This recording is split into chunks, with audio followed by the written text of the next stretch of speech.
আপনি মনোযোগ দিয়ে কানগুলো খরগোশের মতো খাড়া করে যদি কথাগুলো শুনেন, আপনার মনে হবে আপনি এখানে বসে কিয়ামত চোখে লাইভ দেখতেছেন। লাইভ আল্লাহ এমন ভাবে বলেছে, সুবহানাল্লাহ পড়েন।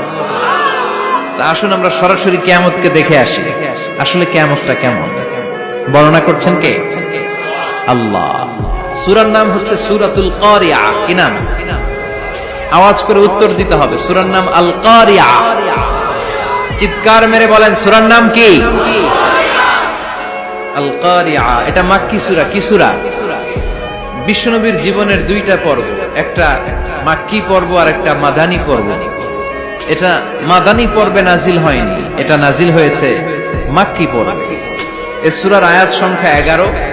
এটা কোরআনের 101 নম্বর সূরা। এটা আল কোরআন আল কারীমের 30তম পারায় অবস্থিত একটা সূরা। আমাদের অনেকেরই মাশাআল্লাহ মুখস্থ আছে, আছে না?